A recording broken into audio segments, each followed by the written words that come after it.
Perfeito, Felipe, pode começar. Então tá, eu tô ligando a câmera. Então tá, boa tarde, pessoal. Acho que eu fui o entrevistador junto com o Francis, né, de alguns de vocês, pelo menos. Eu sou o Felipe Centeno, eu vou apresentar, eu estou na área de energia e fenômenos, né, que é a área de vocês estão entrando. Eu vou apresentar os trabalhos que estão sendo desenvolvidos no meu grupo de alunos. E assim vocês ficam conhecendo alguns temas aí. Esse slide aqui está mostrando mais são os títulos de projetos de pesquisa e de extensão. Então, vocês veem aí que são todos temas relacionados a incêndios. Né? Então, primeiro, incêndios em tanques de armazenamento de combustíveis líquidos. A gente estuda usando ferramentas numéricas e experimentais. Né? Depois, o segundo, modelagem espectral da radiação térmica. Também em incêndios. Desenvolvimento de modelos matemáticos para estudar pool fires, né, que são os incêndios tipo poça. Às vezes é difícil de traduzir esses termos, né? Aí a gente tenta aplicar em instalações industriais. E incêndios em compartimentos. Esse é um tema, falar em incêndios em compartimentos é algo bem geral, assim, bem, não é muito específico, né? O que é o compartimento, né? Afinal de contas. Mas agora daqui a pouco eu vou mostrar alguns exemplos.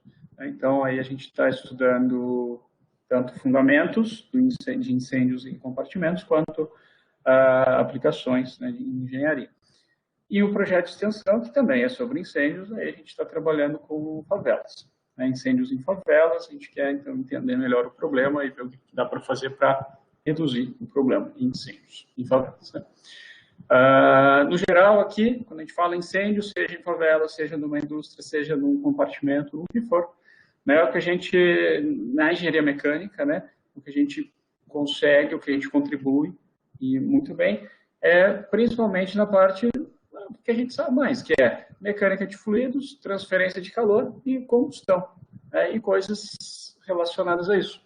Então, os exemplos todos que eu vou mostrar daqui para frente estão relacionados a esses temas, né? Seja mecânica de fluidos, né?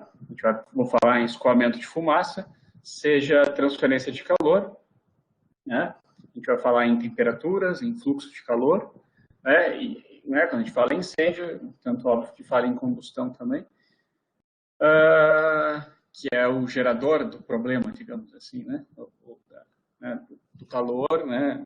Da fonte de energia, fonte de fumaça, né? Então, a combustão está sempre presente nos estudos.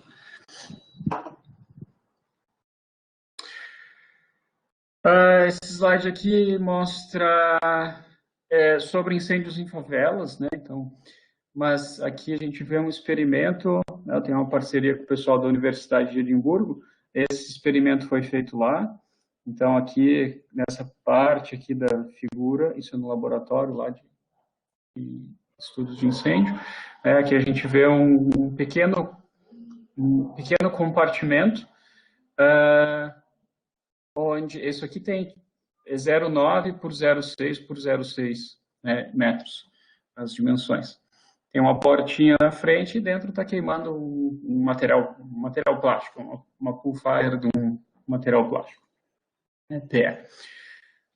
E embaixo está a simulação computacional desse mesmo compartimento, exposta a um escoamento, né, então como se estivesse exposta ao vento. Então, aqui, isso é uma situação experimental no laboratório, sem vento nenhum, né? É um laboratório fechado, né? E aqui seria como o que acontece quando tem o vento. Aqui estão alguns exemplos de artigos que foram publicados já nessa linha, né, sobre esse assunto, basicamente aí experimentos em escala reduzida e simulações numéricas. Aí, ainda nessa mesma linha de incêndios em favelas, a gente tem essa figura aqui mostra um experimento que foi feito pelo pessoal lá de Edimburgo, né, que é esse autor aqui de lá. Eles fizeram o experimento e agora a gente está fazendo a simulação. Né? Então, essa figura aqui mostra esse mesmo um compartimento, na verdade, ele não é exatamente esse, mas é muito parecido com esse. A diferença é só a porta, que tem uma janela também, e essa simulação só tem que eu peguei aqui, a figura só tem a porta. Eu só tirei as paredes aqui para a gente conseguir enxergar dentro do compartimento, mas tem as paredes também, e tem só uma porta por onde escoa a fumaça. Dentro desse compartimento tem uma pilha de madeiras, um outro crib, que a gente chama, né? Então, fazer a modelagem disso, a gente está fazendo a modelagem, né? Então, a gente está... é bastante desafiador, a queima de madeira. Interação com vento também, nessa figura aqui mostra isso. Então, esses trabalhos, eles, que eu estou mostrando, no geral, eles são desenvolvidos por alunos de mestrado ou de doutorado. Né? Esse aqui, por exemplo, o anterior, era um trabalho de uma aluna de doutorado que está desenvolvendo. Esse aqui é sobre incêndios em múltiplos compartimentos. Então, figura anterior, do slide anterior, eu estava mostrando só um compartimento. Esses são dois, digamos uma casa com duas peças. No caso anterior, era só uma peça que representa uma residência típica numa favela. Então, mas se a gente tem duas peças na casa, a coisa já muda. E o tema geral aqui seria a dinâmica de incêndio. Então, a dinâmica do incêndio, ela muda bastante. Então, aqui nesse caso, isso aqui é uma figura de um trabalho de mestrado que está sendo desenvolvido, está no final. Então, tem uma peça e outra peça, e aqui é o ambiente externo. Então, elas estão conectadas por uma porta. Aqui está ruim de ver, mas tem uma parede com uma porta no meio, conectando essas duas peças. O fogo está na peça de dentro. Então, a gente vê aqui nessa a gente chama de slice, nesse corte, que a gente vê onde tem essa região vermelha. Quem conhece um pouco já de CFD, sabe que, no geral, vermelho onde é maior, seja lá o que for, azul onde é menor, seja lá o que for. Aqui é a temperatura. Então, a temperatura maior aqui nessa região onde está o fogo. A gente consegue, nessa figura que a gente já vê algumas características do escoamento, do que está acontecendo. E nesse estudo a gente está estudando, na verdade, a sala do lado. A sala do fogo, ela já é relativamente bem estudada. A sala do lado, ela é deixada, a sala adjacente, ela é muitas vezes deixada para... as pessoas não dão muita bola, mas ela pode ser importante também, pode atingir temperaturas altas, a camada de fumaça pode baixar, ou em algumas situações, até uma altura limite. Isso vai ser importante, por exemplo, para o escape das pessoas, para a evacuação, para as rotas de fuga. Assim como a temperatura, dependendo da temperatura que se atinge na camada de fumaça, ela vai ser importante para a ignição de outros componentes que estejam nessa sala do lado. Então, é bastante importante estudar a sala do lado também. A gente está estudando isso por esses motivos. Então, aqui, essas figuras representam... esses exemplos todos são simulações numéricas, usando o software FDS. A FDS é o Fire Dynamics Simulator. Então, esse aqui é para estudar o espalhamento do fogo entre edificações.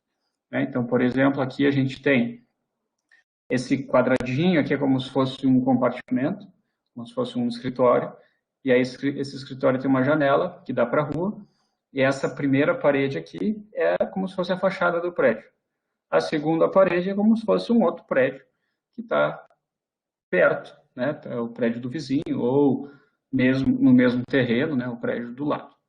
Então, a gente consegue... essa figura aqui está pequenininha de ver, mas tem como se fosse um rebatimento horizontal, que ajuda a gente até consegue ver aqui, comparando essa chama com essa chama, a gente vê que essa chama está deslocada da parede, essa aqui está grudada na parede, Então, é porque tem aqui como se fosse uma marquise, alguma coisa assim. Então, um efeito bom para a fachada, mas é ruim para o vizinho. A gente vê que a chama encostou na parede do vizinho. Então, dá para estudar também isso. Isso aqui a gente estava estudando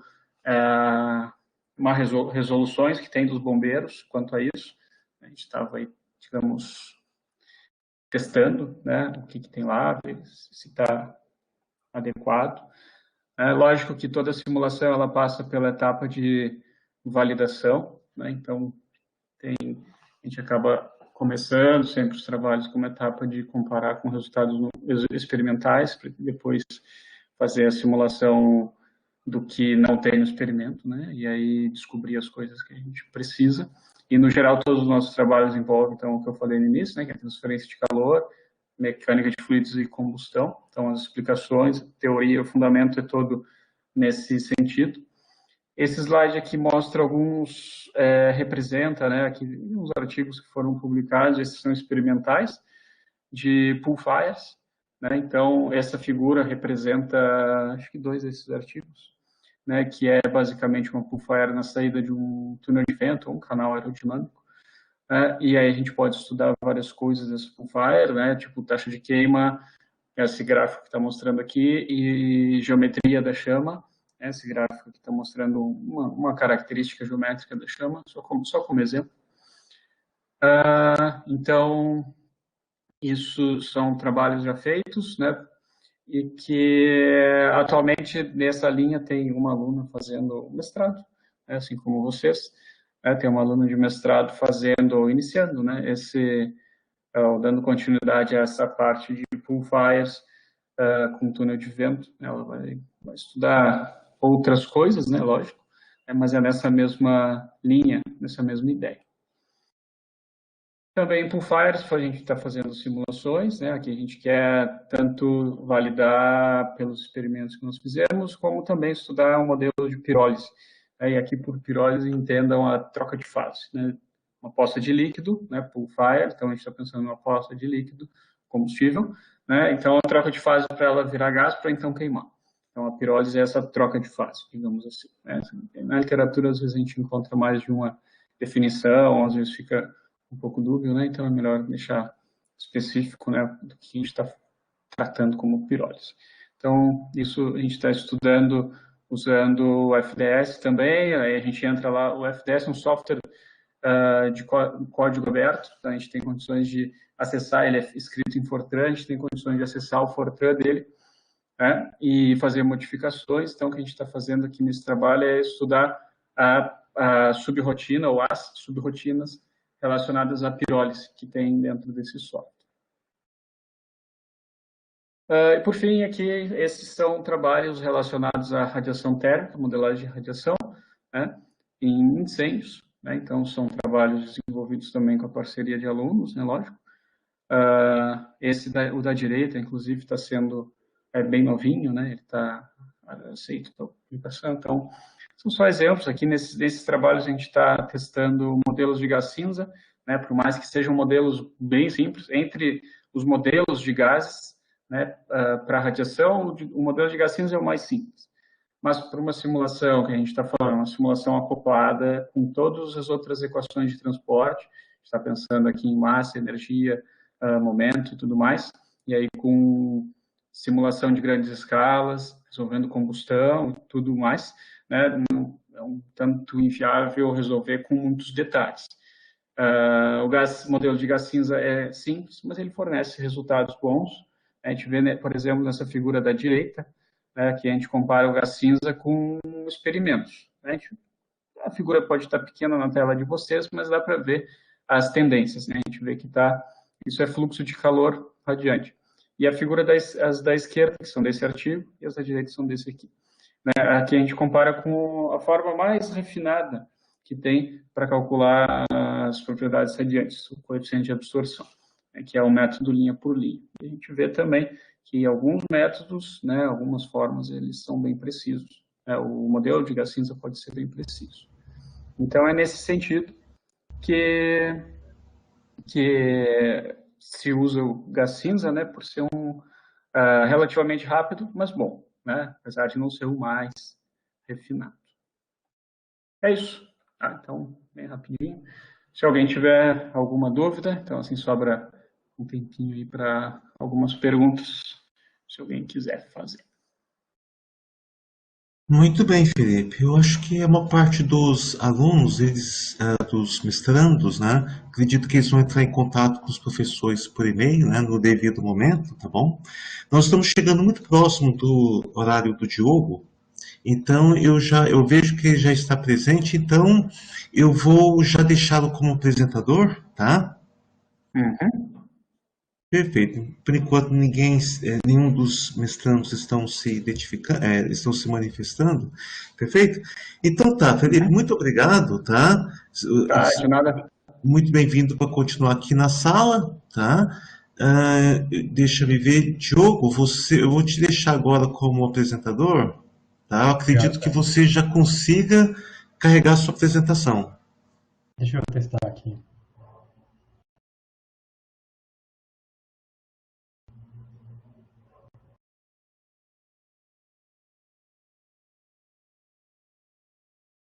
Vocês conseguem enxergar minha apresentação? Sim, Diogo. Consegue? Eu posso começar, Francis? Claro, claro que sim. Faltando uns 2 minutos, 1 minutinho, eu te aviso, tá bom? Então tá bom, obrigado. Eu que agradeço. Bom, pessoal, então boa tarde. O meu nome é Diogo. Eu sou da área de Reologia e Escoamentos de Fluidos Não Newtonianos.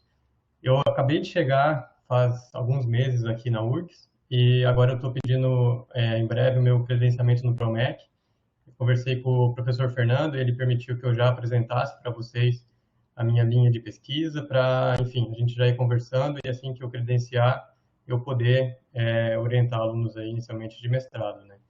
Então, esse é o meu e-mail, diogo.andrade@urgs.br, e eu vou começar só apresentando rapidamente aí um histórico de onde eu vim, por eu ser novo aqui, possivelmente ninguém me conhece, e depois falar um pouco melhor sobre o que é geologia e fluidos não newtonianos, que talvez alguns nunca ouviram falar, e falar um pouco mais das linhas de pesquisa aí que pretendo continuar aqui na URGS.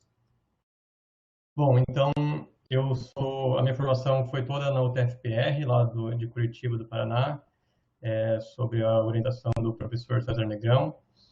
E eu fiquei um ano depois na França com o professor Philippe Coussot. Então eu já estou colocando os nomes aqui que são parceiros aí nesse projeto de pesquisa. Eu vou falar um pouco melhor deles depois também. Depois eu voltei para Curitiba, fiquei mais um ano no pós-doc lá.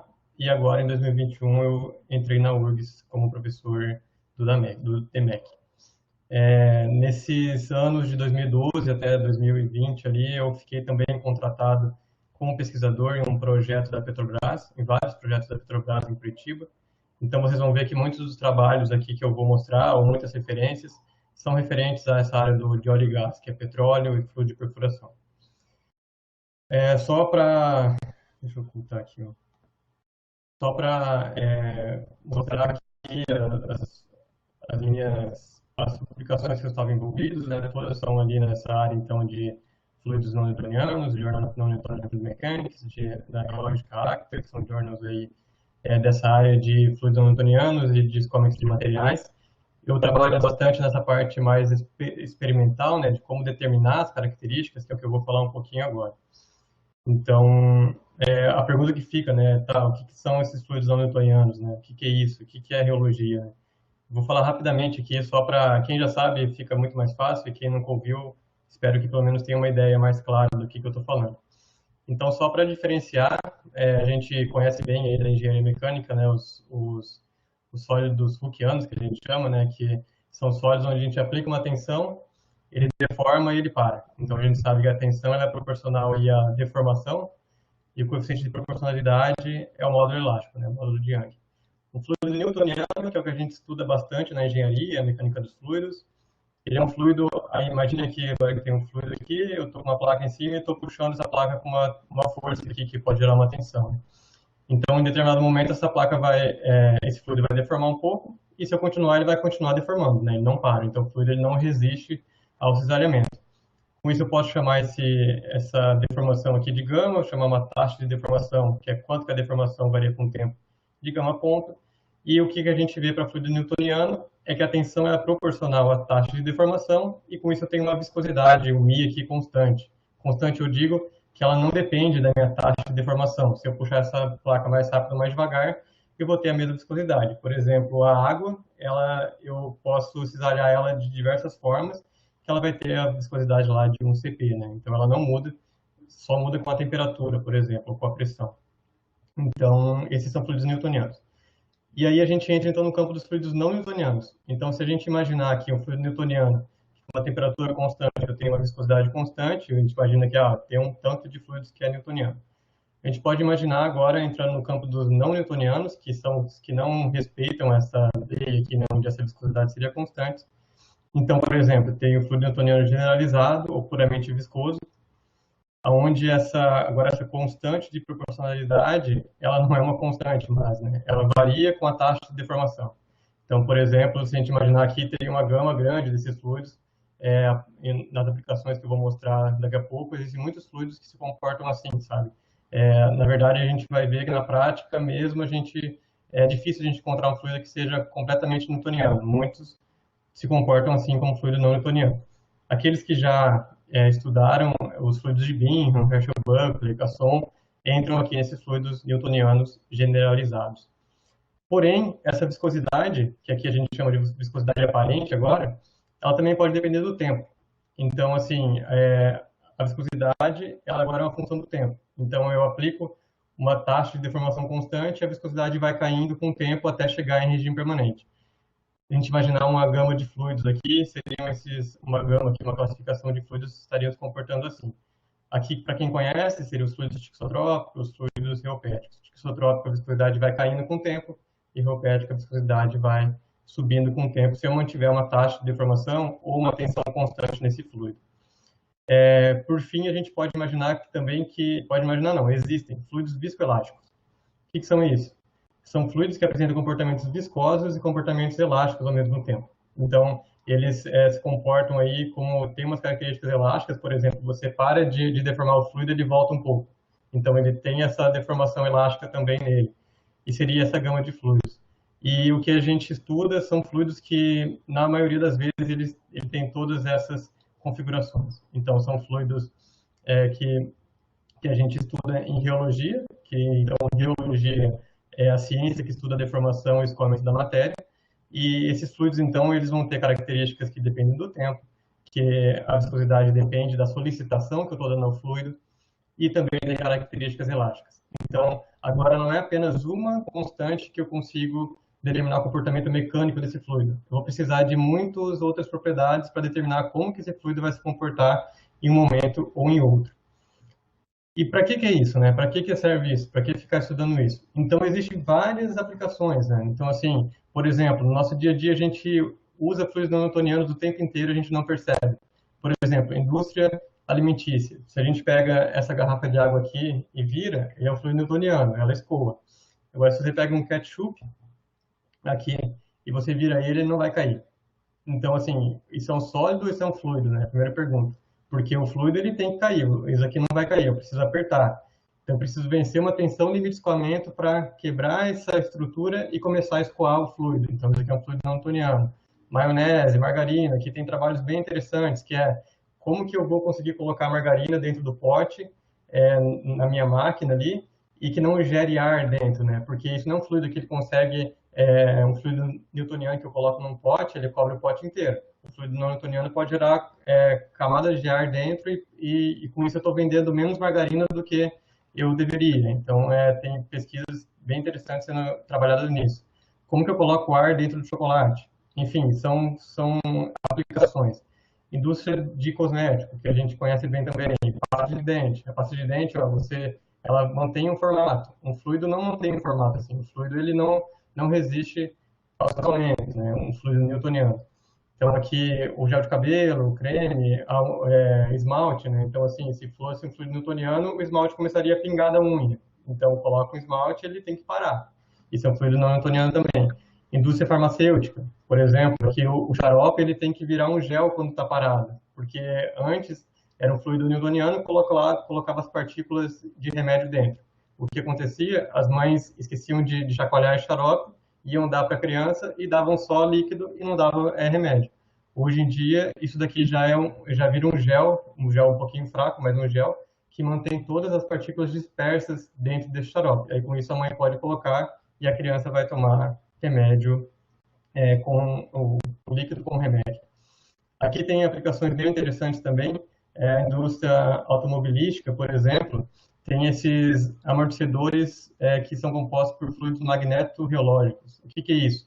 a gente pode aplicar um campo magnético e com isso tem partículas ali dentro desse fluido que elas se alinham e aí com isso você aumenta ou você reduz a resistência desse fluido. Então você consegue mudar o amortecimento do seu carro ou tem também isso feito em prédio já para você mudar esse amortecimento e com isso trabalhar com campo magnético aqui. Então são fluidos que dependem então do campo magnético que está sendo aplicado a eles. O cimento é outra aplicação. Uma aplicação que agora eu estou estudando, e agora com o professor Guilherme Fiorotti, aqui também da URGS, a gente está começando uma linha, ele já trabalha nisso também, que é a gente tentar prever esses desastres naturais, por exemplo, avalanche, deslizamento de terra, a partir de materiais modelos, que é o que eu vou mostrar daqui a pouco. E a linha que eu mais trabalhei até hoje, que é, por exemplo, a linha de petróleo e de fluido de perfuração. O petróleo, vejam aqui, eu não sei se é muito pequenininho, mas isso aqui é um petróleo que a gente colocou numa espátula, numa temperatura abaixo da temperatura de cristalização. Então, cristaliza a parafina, o petróleo ele vira um gel. Então, numa tubulação ali de 300 quilômetros do fundo do mar, se você parar essa produção, ele pode virar um gel. Aí a gente precisa aplicar uma tensão, uma pressão muito grande para quebrar esse gel e reiniciar o escoamento. E o fluido de perfuração de poços de petróleo também tem características parecidas. Bom, então, nessa área, o que a gente faz? Existem viscosímetros, que medem a viscosidade de fluidos, e existem, então, reômetros, que são esses equipamentos mais sofisticados para medir todas essas características, viscosidade, parte elástica e outras características importantes aí, dependendo da aplicação.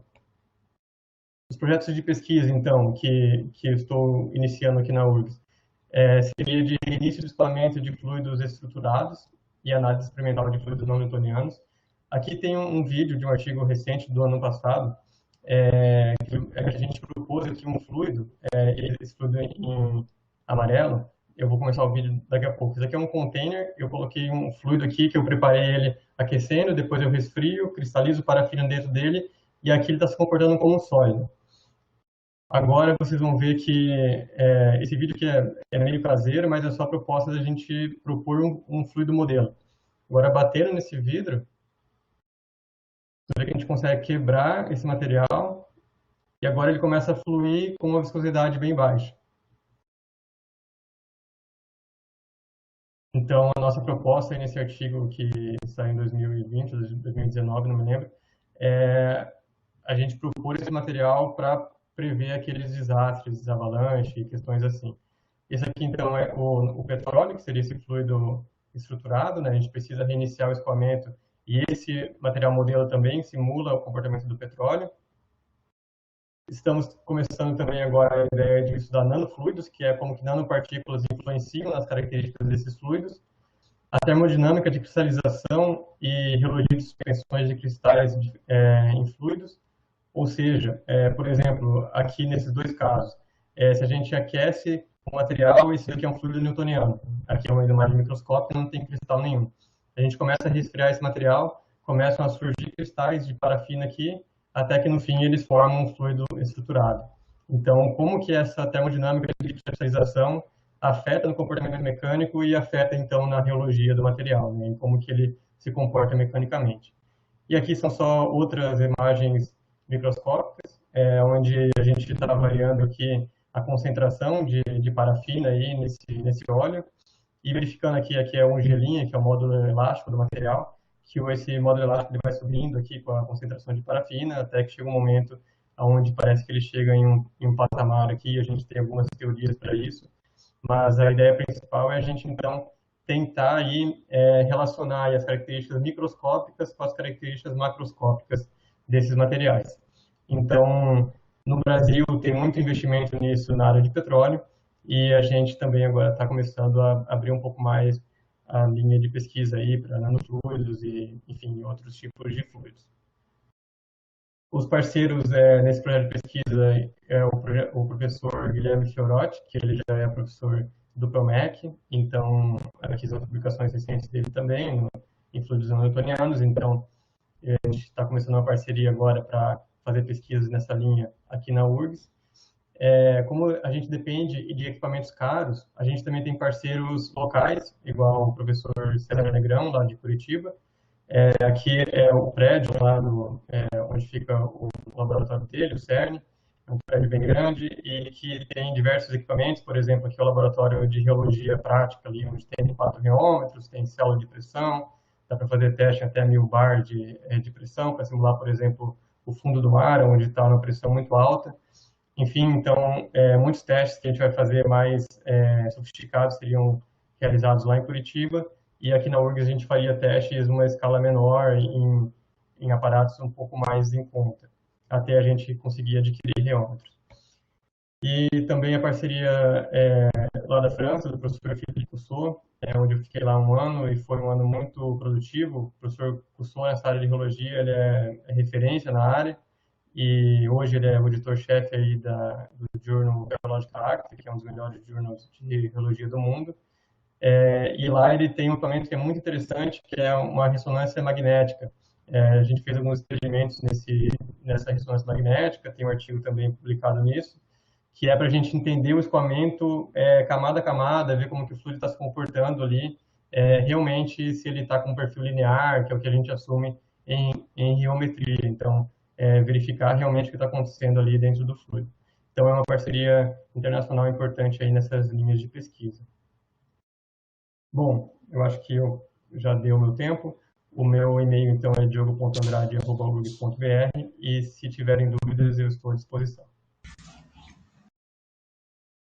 Obrigado, Diogo. Então, abrimos para audiência. Perguntas?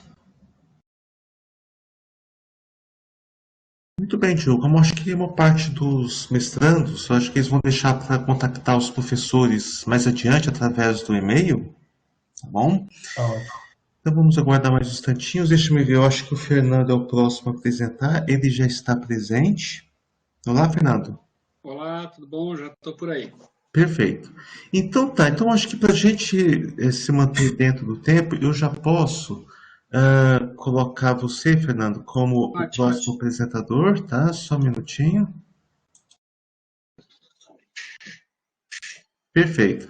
Você, Diogo, seja muito bem-vindo para continuar aqui na sala, tá? Se você puder. Se não, aguarde que certamente alguns dos mestrandos vão entrar em contato contigo, tá bom? Tá bom, obrigado, Fred. Eu que agradeço. Tchau.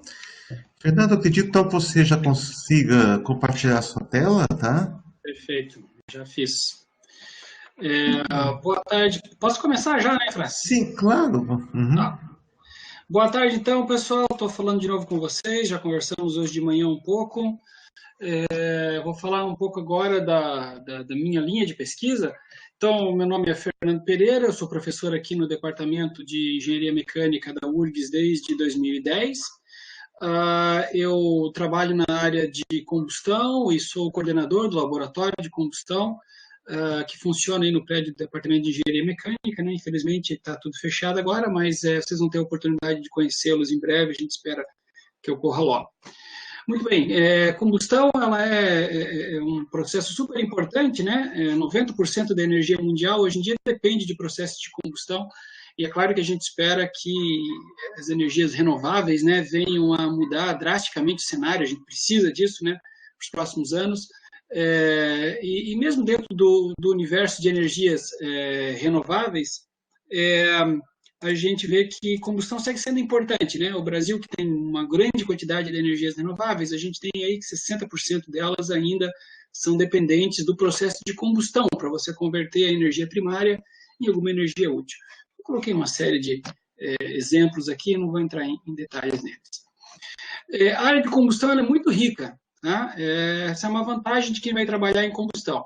A gente faz um uso muito avançado, né, muito interessante de termodinâmica, a mecânica dos fluidos, obviamente, a gente está sempre tratando com escoamentos laminares, turbulentos, né, toda a complexidade dos escoamentos turbulentos, a transferência de calor em todas as suas formas, né, então uma chama, quando a gente vê uma chama como essa aqui, a gente tem condução de calor, a gente tem convecção, a gente tem radiação, está tudo presente aqui nessas chamas. Isso aqui está muito dentro do nosso universo de engenharia mecânica, né? Mas dentro de combustão a gente ainda lida com transferência de massa, né? Que não é tão comum assim dentro da engenharia mecânica. Cada vez menos verdade isso que eu estou falando, né? As ciências todas estão se interrelacionando cada vez mais, então é comum a gente acabar encontrando essas fronteiras, né? Com outras áreas. Da mesma maneira, cinética química, né? São as reações químicas. Então, combustão entra nesses temas aqui em bastante profundidade, né? Então, de 1 a 5 aqui, a gente tem um universo gigantesco aí de conhecimentos, o que torna essa área desafiadora, o que torna ela também super interessante do ponto de vista de formação, né? Quem estuda combustão sai, em geral, com uma formação muito ampla, muito, muito boa, sabe? Porque teve contato com várias áreas distintas, né? Eu listei várias coisas aqui numa chama, né? A gente tem escoamento turbulento, tem reação, tem difusão de oxigênio em direção à chama, a chama emite radiação, essa região amarela são partículas de fuligem que se formam e emitem radiação. Esse conceito de equilíbrio que vem da termodinâmica é explorado num nível muito avançado dentro de combustão. Então, tem uma série de coisas aí bastante interessantes. Muito bem. Linhas de pesquisa do nosso laboratório de combustão aqui. A gente tem trabalhado com transferência de radiação em chamas, então, tanto radiação gasosa quanto de fuligem, está tudo junto, né? Trabalhos basicamente muito fortemente experimentais, né? E trabalhos aí numéricos em parceria com o grupo do professor Francis, né? Que é o grupo aí do Brasil mais avançado em modelagem de radiação. Então, a gente tem vários trabalhos aí em conjunto. Como fuligem é muito importante para a radiação, a gente tem alguns trabalhos aí relevantes em formação de fuligem, né? A parte numérica de formação de fuligem. Essa é uma área toda que foi muito, né, e é de muito interesse aí da Petrobras.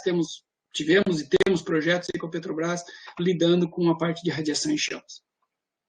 Um outro assunto para o futuro é combustíveis de baixo conteúdo energético, né?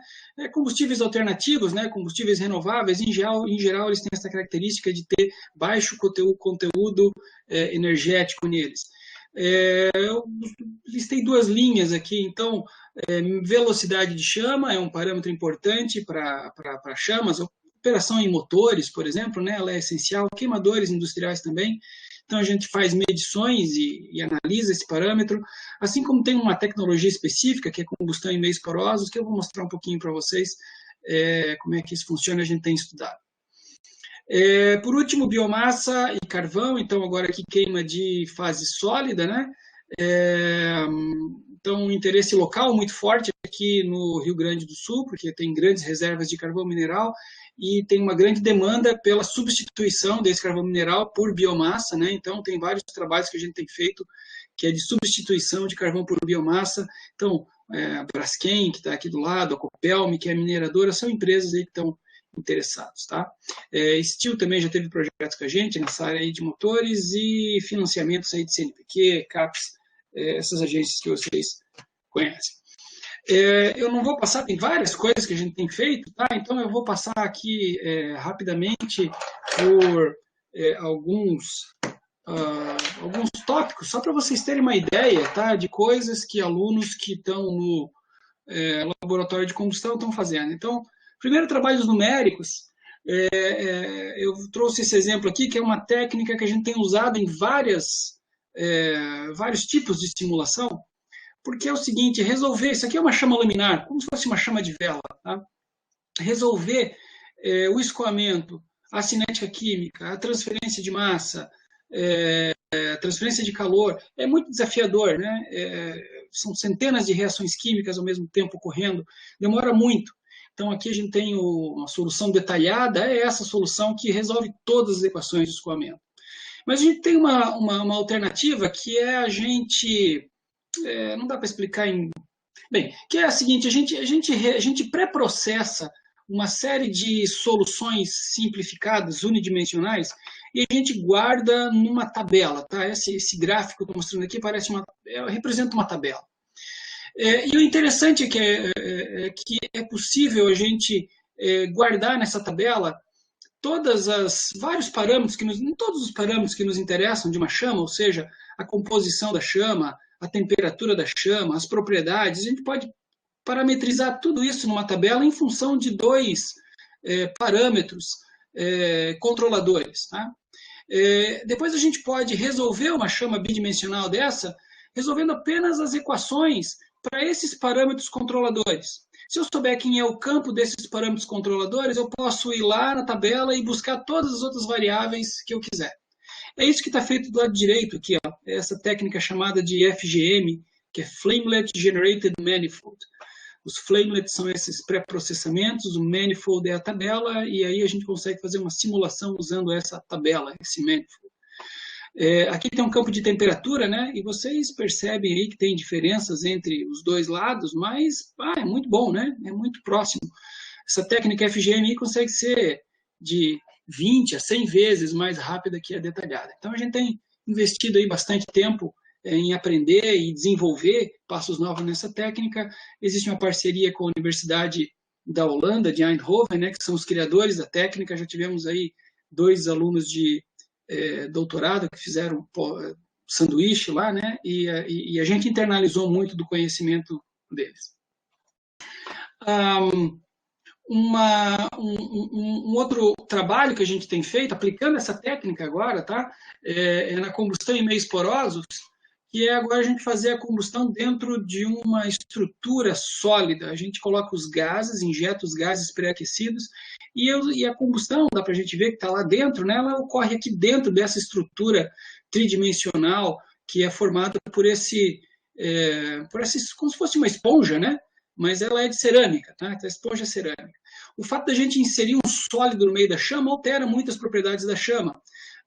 A gente consegue um pré-aquecimento dos gases na própria escala da chama, que leva a temperaturas mais elevadas, que leva a uma eficiência maior de combustão, e a gente é capaz de queimar aqui nesses queimadores combustíveis com muito pouca energia, né? Esses combustíveis alternativos com pouquíssima energia, a gente consegue queimar bem aqui nesse tipo de queimador. A gente já está sendo capaz, então, agora de fazer simulações bidimensionais, transientes, nesse tipo de estrutura porosa, né? Veja que a gente tem que modelar a estrutura porosa também, como essa troca de calor entre sólido e gás. Aqui tem um exemplo, né, de um exemplo simples aqui de uma solução bidimensional, em que a gente vê a frente de chama num meio poroso parecido com esse, as linhas tracejadas são linhas de corrente, as linhas sólidas são linhas de fluxo de calor no sólido, e aqui tem uma discussão super interessante aqui, porque essas coisas não são alinhadas, isso leva a uma série de características que explicam desde a estabilização da chama, que ocorre nessas regiões aqui, até as temperaturas super elevadas que a gente vai encontrar em outras regiões. Muito bem. Em simulação também, a gente às vezes vai para simulações unidimensionais, é bem o caso de fuligem, né? O trabalho que a gente tem feito aqui na parte de fuligem, em que numa simulação unidimensional é possível a gente resolver com todo o potencial de simulação detalhada, né? Porque por mais que isso seja tudo muito pesado, sendo unidimensional é viável, né? Bidimensional, tridimensional, as coisas começam a ficar inviáveis, né? Em computadores normais, ou mesmo em clusters. Mas unidimensional é viável. Então a gente tem feito aí um esforço, né, de simulação com trabalhos bem interessantes, tá? E essas chamas unidimensionais, existem aí experimentos que são capazes de simular, tá? Ou se aproximar de uma condição unidimensional. Nesse caso aqui é uma chama em que o combustível está sendo injetado por baixo, o oxidante por cima, forma-se essa frente de chama, que ela é praticamente plana aqui. Então, ela é praticamente unidimensional, e a gente pode simular o que acontece quando a gente está deslocando pela linha de centro, né? E comparar com medições aí que outros grupos fizeram, não a gente, tá? Aqui, se vocês observarem, tem um tubinho, tá? Esse pessoal aqui é o pessoal que está coletando partículas lá o gás, né? Lá da região central para fazer medições ao longo do centro da chama. Aqui, nessa figura, a gente tem uma comparação, então, de dados experimentais e dados simulados, né, pela gente. Nesse caso aqui é para fuligem, e tem um comportamento muito bom. Trabalhos experimentais agora, tá? A gente tem feito vários trabalhos de radiação em chamas, que são trabalhos em que a gente estabelece chamas no laboratório, a gente mede a característica dessas chamas. Aqui a gente tem uma foto de longa exposição, é mais ou menos como a gente olha para uma chama e tem a a percepção dela, né? O nosso olho acaba fazendo uma média, quer dizer, nosso olho é uma longa exposição, e aqui chamas de bem curta exposição, em que a gente enxerga os detalhes da chama, né? É claro que isso aqui é um instante, né? A sobreposição de vários desses instantes é que vai dar aquela média, né? Que é a figura do lado esquerdo. Bem, a gente consegue caracterizar vários parâmetros da chama geométrico e a gente consegue medir também a radiação da chama, como essa radiação se distribui na região em torno de chama. Isso aqui é muito importante numa aplicação como esse aqui, um flare, numa plataforma de petróleo. Esse flare aqui tem uns 80 metros de comprimento, e essa chama que está pequena aqui no flare nesse momento, ó, mas esse pequeno aqui agora deve ser uns bons 20 metros, né? É possível ter uma chama de 100 metros de comprimento aqui. Essas chamas, elas emitem radiação em todas as direções, então esse flare é alto, uma torre, para afastar essas regiões de circulação de pessoal e equipamento das regiões onde essa radiação é mais intensa. Então a Petrobras aqui tinha um interesse muito forte em ter modelos, né, para prever a radiação, principalmente aí no pré-sal brasileiro, onde tem elevados níveis de CO2. A gente fez várias medições, consegue correlacionar super bem a radiação com parâmetros da chama, assim como a gente consegue aí propor alguns modelos de engenharia em que esses modelos conseguem prever agora como é que se distribui um fluxo de calor radiante, né, watts por metro quadrado, numa certa posição relativa à chama. Né? Temos dados experimentais e dados de modelagem, a gente consegue fazer isso aí.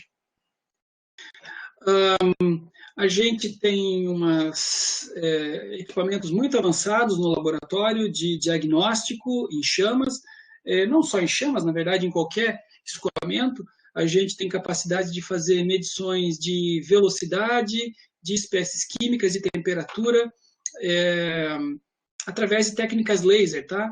Então, são equipamentos complexos, mas basicamente a ideia é o seguinte, é uma luz laser que é emitida passando pela chama, que a gente está vendo nessa figura do fabricante. O laser passa pela chama, interage com a chama, e agora tem uma câmera lá a 90 graus, e ela captura o que é o resultado dessa interação. Né? Aqui tem um exemplo, por exemplo, de uma medição de temperatura nessa chama, numa chama luminar, como vocês estão vendo aqui. Esse aqui está um campo XY, e aqui esse parâmetro, que é esse Rayleigh, na verdade não está a temperatura, né? Está o sinal aqui apenas, e aonde esse sinal é bem baixo, é onde as temperaturas são elevadas. Tá? Então, dá para ver que tem um vale aqui, né? Esse vale é porque hoje a gente está bem na região de chama, onde a temperatura é elevada. Essas técnicas são novas aqui no grupo, a gente está aprendendo e são bem demandantes, né? Então, a gente está agora trabalhando fortemente em medição de temperatura e começando a trabalhar em medição de campos de velocidade. A gente está vendo aqui embaixo uma chama de um outro tipo, uma chama pré-misturada. Aqui, medições que a gente fez, né? Não dá para enxergar, mas são vetores, velocidade. A gente consegue enxergar aqui, então, depois calcular, por exemplo, linhas de corrente, né? Que estão passando por essa chama. Bem, são ferramentas, né, experimentais muito poderosas que conseguem nos dar, então, campos bidimensionais detalhados de temperatura, aqui, né, temperatura e de velocidade. Né? Então, a gente está bem no momento em que a gente está aprendendo a fazer uma coisa, aprendendo a fazer outra, e daqui a pouco vai fazer as duas juntas, e aí nos abre uma porta enorme aí de possibilidades de investigação. Trabalho aqui com biomassa, né? É um foco principal, e carvão também, mas o foco principal é biomassa, se dá basicamente num forno experimental que a gente... Dois tipos, na verdade. Um forno experimental que a gente tem, na verdade, tudo que a gente está vendo aqui é o controle, acesso ao forno, o forno também escondidinho lá atrás. É um forno vertical em que a gente consegue ir queimando as partículas, de uma maneira super bem controlada, e a gente consegue ter um histórico aqui, então, né, esses dados experimentais aqui em preto, né, consegue ter um histórico de como é que é a queima dessas partículas. Esse histórico aqui esse U significa não queimado, né, então ela entra com 100% não queimado, e em 1,6 m aqui, essa amostra, né, ela saiu aí com 10% não queimado, a gente queimou 90% da amostra. Então a gente consegue ir fazendo, significa que a gente tem que, as partículas caem, tá? É um forno de queda livre, a gente solta as partículas lá em cima, elas vão caindo e queimando. A gente tem um acesso aqui, uma sonda que a gente consegue ir coletando partículas ao longo do forno. Então, esses dados aqui são o dado ao longo do forno. A gente consegue caracterizar o quanto que queimou, a gente consegue caracterizar a dispersão de tamanhos de partículas, a gente consegue caracterizar várias coisas, tá? Os poluentes que estão sendo gerados. E depois a gente é capaz de fazer, então, modelos, né? Essas linhas aqui são modelos para entender como é que acontece essa queima. Isso, do ponto de vista de simulação, é muito importante, porque quem for fazer uma simulação de uma grande caldeira de queima de biomassa, precisa saber como é que essa biomassa queima. Esse é o tipo de experimento que pode dizer em detalhes como é que uma biomassa queima, e a gente, através do modelo, pode entregar todos os parâmetros, né, para uma simulação coerente, além do próprio forno permitir comparação de combustíveis, né, como é que um combustível compara com outro combustível. Então, a gente tem feito aí vários trabalhos em parceria com a Braskem, com a Copelm nessa área, e tem uma parceria muito boa da gente com o IST de Portugal, que são referências aí nessa parte de queima de particulado sólido. Ok. Eu já estou estourando meu tempo, né? Eu vou pular isso aqui. A gente trabalha com essas parcerias e com esses trabalhos e sempre mirando publicações de alto impacto, né? Então, a gente tem nossos alunos, mesmo de mestrado, estão publicando aí nas melhores revistas da área de combustão. Aqui está um exemplo de algumas delas, tá? Então, tem sido muito gratificante. Está aqui uma foto da galera, já é uma foto um pouco antiga, mas é batida lá no laboratório. E eu acho que é isso. Está aqui o meu contato, né? Vocês já tinham o meu contato. Eu fico aí à disposição para quem quiser conhecer mais, né? Das coisas que a gente tem feito. Muito bem, Fernando. Então, vamos convidar a audiência para fazer perguntas. Aqui no calendário, nós temos, acho que às 15 horas, a professora Adriane, nós temos ainda alguns minutinhos, ela vai apresentar, né? Eu ainda estou aguardando ela chegar para designar como apresentadora. Joia. Se alguém tiver pergunta, pode tomar a palavra e fazer perguntas, né? Tem uma pergunta aqui, eu acho que é mais de caráter geral. Você está programado alguma palestra sobre energia solar, né? Tá. Se alguma das apresentações dos professores vai envolver energia solar, talvez seja essa a pergunta, né? Eu acredito que o Andrés, que apresentou de manhã, ele seja o professor Arno, que é o professor de energia solar, ele não pôde, tá? Então, o principal pesquisador do nosso programa, que trabalha com energia solar, ele não pôde estar aqui apresentando. Eu convido quem estiver interessado a olhar no site do Promec, né, e entrar em contato com o professor Arno, tá? Arno Kreisinger. E o professor Andrés, que tem uma linha em solar, talvez tenha apresentado alguma coisa nessa manhã.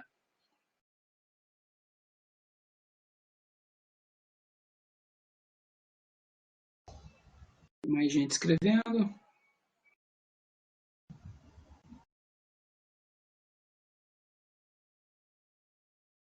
Enquanto a pessoa escreve, eu vou lembrar vocês a prestar atenção, então, sempre no site do Promec, né, para várias notícias que estão lá. E a gente tem também redes sociais, tá? A gente está no LinkedIn, então, se vocês usam o LinkedIn, podem se conectar ao Promec lá. Assim como o Instagram, a gente também tem o Instagram do Promec, e eu convido vocês a acompanhar, porque, em geral, a gente coloca algumas notícias ou coisas que estão acontecendo no programa que são interessantes. A disciplina de energia solar será oferecida no próximo trimestre? Flávio, eu não sei te dizer qual é o trimestre que, em geral, é energia solar, mas é segundo ou terceiro, eu não sei de cabeça, tá? Te dizer qual dos dois vai ser. Posso aproveitar, eu posso tentar verificar aqui, e aproveito também, no final da última apresentação, rapidamente, nós podemos comentar sobre as disciplinas que os alunos podem se matricular, tá? Isso. Agora no primeiro trimestre. Então, a gente rapidamente podemos mencionar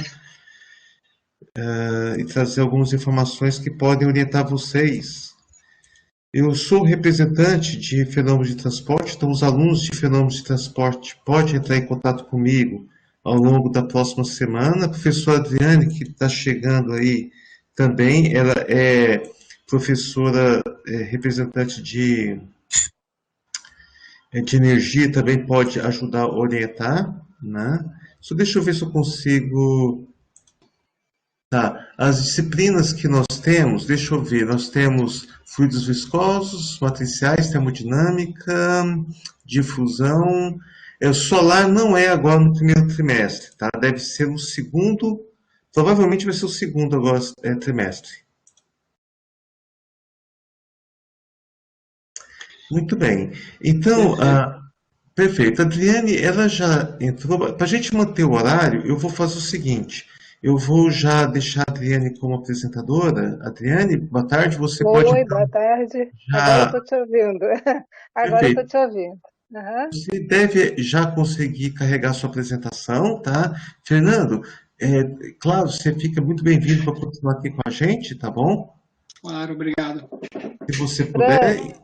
E aproveito antes de passar a palavra para a Adriane, no final da última apresentação eu posso abrir alguns minutinhos para esclarecimentos sobre as disciplinas do primeiro trimestre, tá? A Adriane também, como representante de energia, pode também dar alguma palavra sobre isso. Mas sem demorar muito, Adriane, você pode tomar a palavra, tá? Ou o Fernando, deixo vocês à vontade.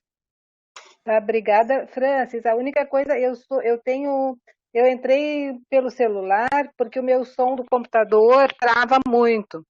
E tu me colocou no celular como apresentadora. Tu pode me trocar para outra Adriane ali? Tem duas Tá, Adrianes, tá perfeito. vendo? Uhum. Obrigada. Tá, eu acho que já É que está configurado. acho que sim. Aham, obrigada. Muito bem. Então, boa tarde a todos. Eu vou carregar a minha apresentação. Um segundinho.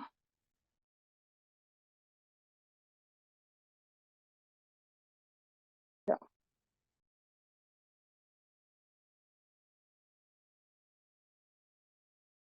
segundo, vamos ver se ele já carregou.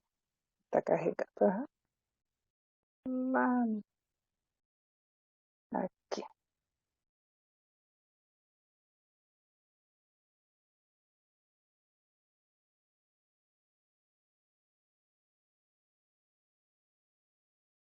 Oh, muito bem.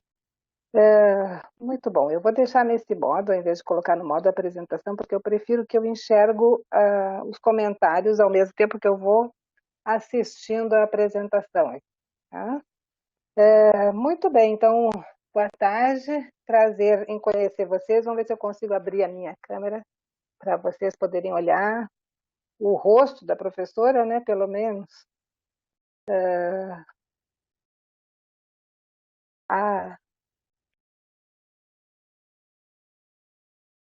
eu moro em uma casa um pouco fora da cidade, aqui em Gravataí, e às vezes o sinal não é muito bom, então eu vou abrir um pouquinho a câmera e depois a gente...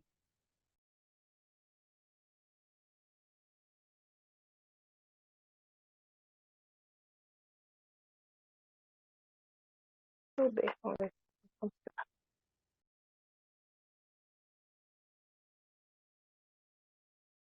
Olá, boa tarde, prazer em conhecê-los. Então, eu estou vendo aqui que a gente tem um grupo grande de novos alunos do Promec, né? Muitos nomes aí eu conheço, foram meus alunos, né? Ou fiz a entrevista. Então, prazer em vê-los ou em conhecê-los. Tá? Eu vou dar só um oi.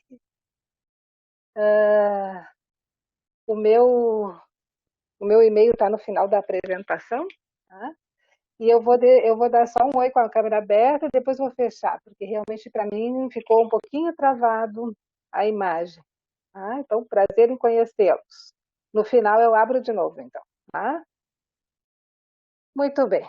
Então, eu preparei uma apresentação com alguns dos temas que a gente está pesquisando dentro do nosso grupo de pesquisa, né? Principalmente os temas que estão, digamos assim, na minha coordenação, né? O foco do meu trabalho em pesquisa e na pós-graduação é a análise de escoamentos turbulentos aplicada a problemas de engenharia, né? Com bastante foco em energia eólica, que é, digamos assim, a aplicação onde eu mais trabalho, né? Então, a análise de escoamentos turbulentos é o tema de fundamental, né? E a aplicação na área de energia eólica, né? Então, o núcleo que eu coordeno é o NIP, esse é o símbolo do núcleo, o NIP, que é um núcleo de pesquisa em energia eólica, né? Fica dentro do Departamento de Engenharia Mecânica e ligado ao programa de pós-graduação, o PROMEC, o Programa de Pós-Graduação em Engenharia Mecânica, né? Eu sou a professora Adriane Prisco Petri, sou formada em Engenharia Mecânica aqui pela URGS. Depois eu fiz um mestrado em Interação, Fluido e Estrutura na pós-graduação da Engenharia Civil da URGS. Na época era o PPGEC. E depois fiz o doutorado em escoamentos turbulentos aqui no nosso PROMEC. Tá? Então, o foco do estudo que eu desenvolvo em escoamentos é principalmente a análise numérica, tá, de escoamentos turbulentos. Mas muitas vezes a gente precisa abrir ou se aproximar, né, de soluções analíticas, utilizar soluções analíticas ou dados experimentais, né, para resolver os problemas. Então, não dá para a gente dizer que faz uma única abordagem, né? Escoamentos turbulentos, normalmente a gente tem que fazer uma abordagem mais completa. Mas o nosso foco é obter soluções para as equações fundamentais do escoamento turbulento. Tá? O primeiro experimento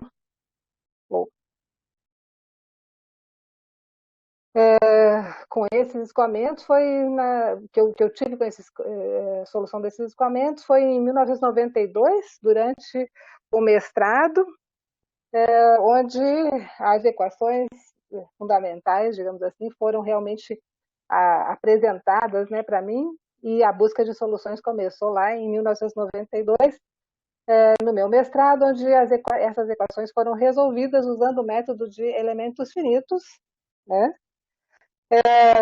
E esse foi o meu primeiro resultado em simulação de escoamentos. Na época, ainda um escoamento, o número de Reynolds baixo, né? Era um escoamento laminar, mas já bastante complexo, né? Bom, de lá a gente começou a trabalhar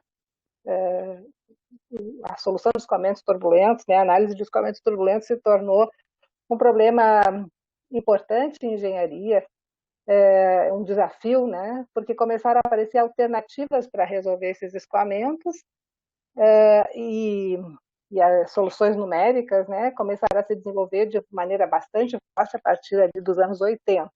Tá? E dentro dessa abordagem de análise do escoamento turbulento, o nosso grupo de pesquisa começou a focar na simulação de grandes escalas.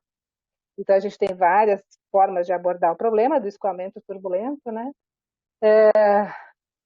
A gente usa muito solução por equações médias de Reynolds, mas tem desenvolvido inovação, digamos assim, na área de simulação de grandes escalas. Tá? Qual é o nosso objetivo? É resolver o problema do escoamento turbulento para, a partir da solução das equações fundamentais, aplicar essas soluções à solução de problemas de engenharia. Tá? Então, nosso grupo de pesquisa trabalha com simulação de escoamentos turbulentos, com foco na aplicação dessa solução para problemas de engenharia. Tá? Os primeiros problemas abordados, né, envolviam geometrias não muito complexas, como o escoamento aí numa expansão, né? E essa é uma solução lá já da tese de doutorado, um escoamento tridimensional. E né, buscando obter os campos de velocidade, pressão, quando é um problema envolvendo troca de calor, também temperaturas, né? Para domínios, primeiro, não tão complexos, mas depois a gente começou a aplicar isso para domínios cada vez mais complexos e problemas de engenharia mais complexos, né?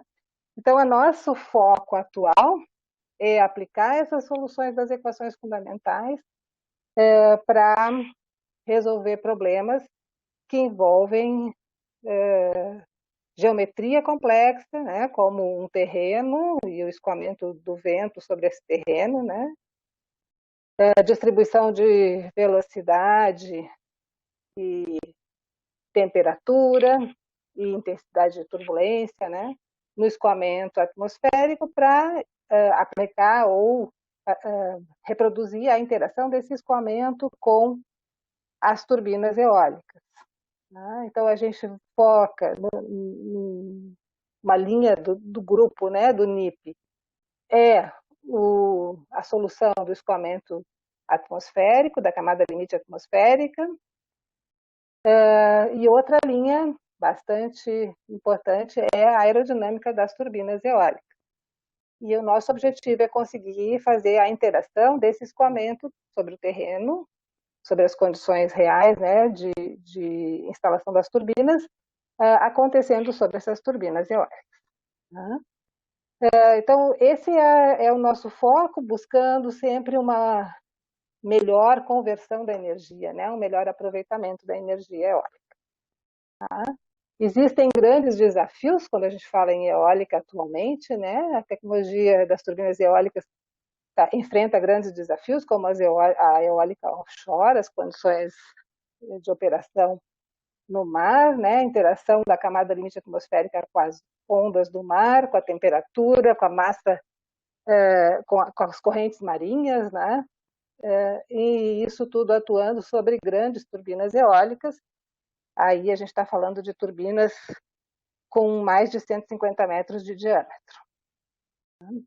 Então, o nosso foco é desenvolver pesquisa para encontrar, por exemplo, as forças atuando sobre as pás e, a partir dessas forças, conseguir analisar a melhor forma de fazer a conversão da energia eólica. É um tema atual, se vocês forem buscar informações, né? Existem muitas questões em aberto sobre a questão da eólica, principalmente em termos de eólica offshore, né, que é uma linha que a gente está começando agora no grupo de pesquisa, há poucos trabalhos ainda em eólica offshore, mas já com muito foco, né, em desenvolver modelos para distribuição de velocidade e para interação com as turbinas. Né? Os problemas que a gente enfrenta, né, são multidisciplinares e por isso foi criado esse núcleo de pesquisa, o NIP, que engloba vários laboratórios, né, buscando obter soluções numéricas, mas também interagindo com a análise experimental ali no laboratório de mecânica dos fluidos, por exemplo, né, o LMF, que vocês conheceram hoje de manhã, coordenado pelo professor Sérgio. Então, a gente trabalha bastante em colaboração, né, o numérico e o experimental dentro do laboratório, assim como na análise de camada limite atmosférica, onde a gente tem aí os nossos desafios atuais muito relacionados com a eólica offshore e também a eólica em regiões de terrenos complexos. A gente trabalha bastante em colaboração com o Laboratório de Aerodinâmica da Construção, que é lá da Civil, da Engenharia Civil da URGS,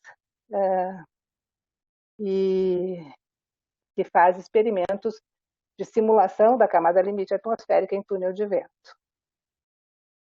Alguns resultados aí, comparando o nosso resultado numérico com esse resultado experimental. E iniciando os primeiros trabalhos de simulação do escoamento atmosférico sobre as turbinas em modelo reduzido, né, buscando essa interação entre o escoamento da camada limite turbulenta, opa, ficou duplicado esse, e da camada limite turbulenta e das turbinas.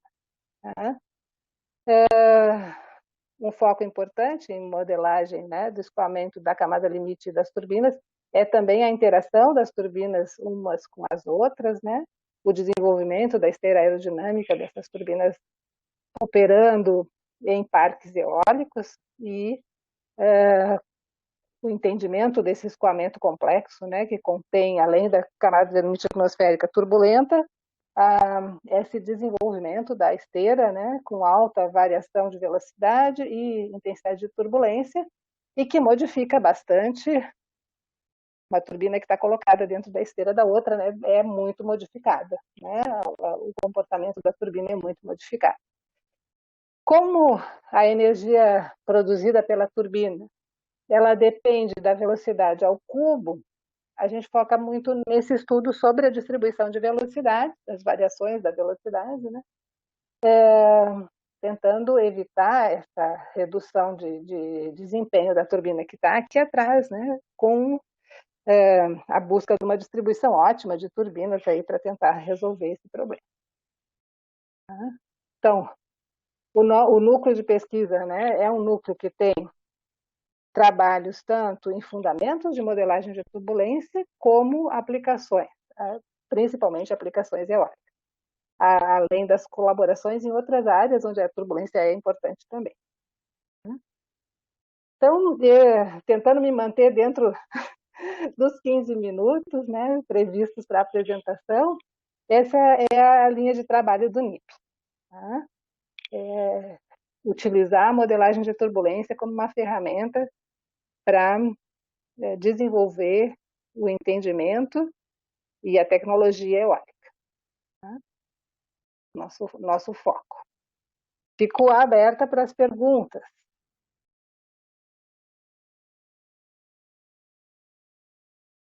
Obrigado, Adriane. Então, tem alguns comentários. Não sei se você consegue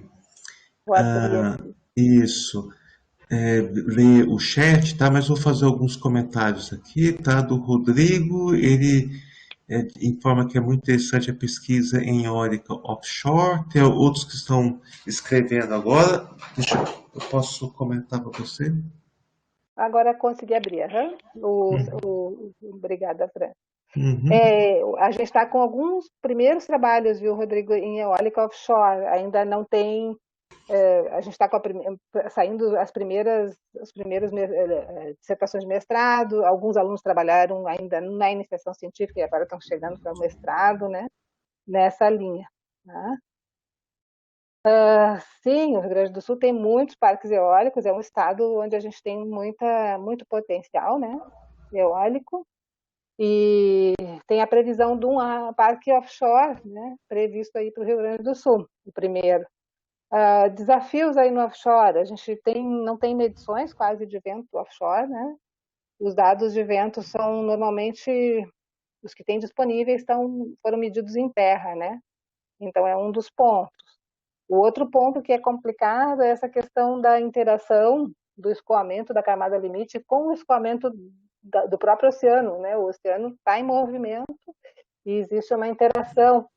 E aí os modelos de distribuição de velocidade tem que levar em conta esse movimento do contorno, né? Então a gente está falando de equações que vão ser resolvidas com condições de contorno onde o contorno é móvel. Tá? Então, do ponto de vista científico, também é muito interessante. Tá? Corrente marinha, exatamente. Né? A própria questão da onda, né? A onda vai modificar a interação, troca a quantidade de movimento com a massa de ar, né? E essa modelagem tem que ser desenvolvida, ainda tem muitas perguntas em aberto sobre esse aspecto. Legal, Adriane, muito bom. Boas interações com os mestrandos, né? Eu tenho certeza que eles vão mais adiante entrar em contato contigo, né? E também quando você oferecer as disciplinas, né, de eólica e turbulência. Então, assim, para a gente manter isso, para a gente Obrigada, Fran. Eu que agradeço, Adriane. Eu vejo que o Guilherme, ele já está aqui, que é o último palestrante do dia, né? Tá, Guilherme, já. eu já vou tornar o Guilherme apresentador, ele já pode ir já organizando a apresentação. Enquanto isso, eu já aproveito para responder a pergunta da Camila, onde ficará disponível a gravação. Essas gravações levam algumas horas para ficar disponíveis para mim, tá? Provavelmente na segunda-feira eu já consigo baixar a gravação da manhã e a da tarde, tá? Eu vou deixar disponível com a Secretaria do Promec e eles devem colocar na própria página ou algum local e vão informar vocês, tá? Por e-mail ou na própria página do Promec. Semana que vem certamente já deve estar disponível. Guilherme, então, perfeito, já vi que você já colocou a sua apresentação, tá? Então você pode iniciar, tá bom? Faltando uns 2 minutinhos, eu te aviso se necessário, tá ok? Tá ótimo, Francis. Obrigado. Obrigado. Obrigado. Olá, pessoal. Boa tarde. Bem-vindos mais uma vez. Todo mundo está dando bem-vindos para vocês. Vou dar bem-vindos mais uma vez. Vocês são bem-vindos aqui ao programa. Deixa eu colocar em apresentação, deixa eu ver se funciona. Funcionou, mas não agora sim. Estão vendo aí? Tá tudo certinho, né? Então vou me apresentar para vocês. Meu nome é Guilherme Henrique Fiorotti, sou professor aqui do programa de pós-graduação em Engenharia Mecânica. Sou professor também do Departamento de Engenharia Mecânica aqui na URGS, tá? Vou deixar meu e-mail, tem um site meu pessoal ali que eu coloco algumas coisas para dar um pouco mais de tem um pouco mais de informação ali para vocês, se vocês quiserem ter interesse em dar uma olhada em outros conteúdos, tá? Vou falar rapidinho, de uma maneira, tentar ser o mais ilustrativo possível sobre os temas de pesquisa os quais eu estou envolvido, tá? Esse negócio fica aparecendo. Tá? E vou trazer para vocês alguns projetos que eu estou vislumbrando para serem desenvolvidos em nível de mestrado, tá? Então, são projetos, são os títulos dos projetos, depois eu poderia passar para vocês alguns detalhes adicionais, tá? A gente vai chegar lá. Então, trazendo aqui para vocês as linhas de pesquisa nas quais eu atuo, né, os temas, os grandes temas nos quais eu atuo, né, são esses aqui que estão à esquerda nesse quadro, né? Então, escoamento de superfície livre, transporte de sedimentos e escoamentos bifásicos, tá? Reologia, de um ponto de vista de aplicação, né? Movimentos de massa e corridas detríticas e de lama, instabilidades hidrodinâmicas e instrumentação e experimentação em mecânica dos fluidos, tá? Aqui na figura da direita, só para dar uma ideia geral para vocês, né? O foco central é no entendimento e na compreensão de escoamentos naturais e industriais, tá? Tenho desenvolvido aí ao longo dos últimos anos, desde o meu mestrado e até desde a iniciação científica, né, estudo em cima de escoamentos naturais e como eles conseguem se transformar eventualmente em catástrofes naturais, né? Vou trazer alguns exemplos para vocês. Então, a ideia aqui é fazer um estudo hidrodinâmico desses eventos naturais, né? Quais são eles? São as corridas detríticas, os escoamentos de superfície livre, né? E de um ponto de vista de hidrodinâmica, eu olho para eles como alguns hidráulicos, né, da área de engenharia civil olham, e também, né, dou mais preferência para uma abordagem mecanicista, né, olhando para questões de conservação, pego a questão da conservação da quantidade de movimento, né, aplico aí algumas leis constitutivas para o fluido escoante, né, e olho para a condição de instabilidades hidrodinâmicas, ou seja, como é que esse escoamento, ou dadas as condições laminar, eventualmente ele acaba sendo conduzido à turbulência, né? Então, esses fenômenos de transição à turbulência me interessam muito. E nas minhas linhas de pesquisa, eu tento trabalhar com eles, tá? E, principalmente, monitorando e medindo isso, né? Então, construindo experimentos para avaliar a hidrodinâmica em laboratório, tá? Trabalho com uma interface aí, escoamento bifásico, quando esse escoamento consegue, então, carregar sedimentos, carregar material granular, né, junto com ele, tá? Então, isso tem um interesse grande ali do ponto de vista de engenharia civil, hidráulica e também, sempre quando a gente fala de escoamento bifásico, né, aí vocês podem pensar nas mais diversas aplicações industriais, né? E também contato com leito poroso. Eventualmente, esse meio granular ele pode não estar se movendo, não ser carregado pelo escoamento e estar depositado, compor então uma interface porosa, né? E tudo isso, né, esses dois eixos aí, eventualmente eles podem culminar então agora numa mistura, né? Eu tenho o fluido, que agora é capaz de arrastar esses sedimentos, e aí eles se misturam de tal forma que macroscopicamente a gente consegue modelar eles como uma equação constitutiva, né? Então aí vocês já tiveram a apresentação agora há pouco, antes de mim aí, acho que umas 3 apresentações anteriores, do professor Diogo, falando de reologia de materiais, né, de desenvolvimento de modelos reológicos para identificar o comportamento, né, deformação e a deformação de um determinado material fluido. Então, a gente usa essa ideia para resolver problemas, né, de tanto de escoamentos naturais quanto de industriais. Tá? Trago aqui alguns exemplos que são tristes da gente relatar, né, no cenário brasileiro. Estou falando aqui de 2 eventos naturais que vocês devem se lembrar, provavelmente na região serrana do Rio de Janeiro, talvez não Caraguatatuba, porque já faz um tempinho, eu pesquisei, então acabo que historicamente para a gente é interessante ter esses relatos para perceber como é que esses eventos vêm acontecendo cada vez mais, né, por conta de um crescimento populacional e aí uma proximidade de infraestruturas urbanas de ambientes de risco, né? Então, são cenários assim realmente catastróficos, porque a capacidade, a inércia, o movimento desse escoamento, ele é tão forte, né? Ele tem uma massa específica, né, por estar carregando material sólido granular, que tem massa específica aí de 2.000, 3.000 quilogramas por metro cúbico, né? Então, a capacidade dele de arrastar coisas, de carregar coisas consigo é muito grande, né? E aqui 2 eventos já mais relacionados a catástrofes industriais, né? Que são os eventos ali de Bento Rodrigues, no acidente da barragem de Fundão, lá em Mariana, né? Que Bento Rodrigues foi inundada por uma frente, uma mancha de inundação de lama, né? E Brumadinho, em 2019, bem recente, né? Que são exemplos que eu particularmente tenho grande interesse em identificar quais são as características desses escoamentos, qual o volume deslocado, qual a sua velocidade, qual a sua altura, né? Porque essas propriedades dos escoamentos vão nos conduzir a entender como melhor determinar áreas de risco, como melhor entender qual o impacto desse tipo de evento numa determinada infraestrutura urbana, né? Então, são perguntas que se faz até hoje na literatura. Eu tenho aqui alguns vídeos, eu vou tentar passar rapidinho para vocês.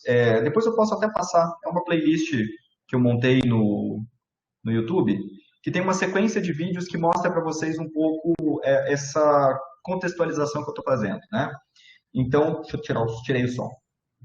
Vou passando rápido, se ficar muito rápido, depois eu aconselho vocês a verem a playlist. Então, aqui tem um exemplo, e aqui a gente tem uma infraestrutura, né, civil que foi feita porque se sabe lá que é Saint-Julien-Denis, Mont-Denis é na França, né, ali perto do sul da França, perto da Suíça, ali um pouquinho próximo da fronteira com a Suíça.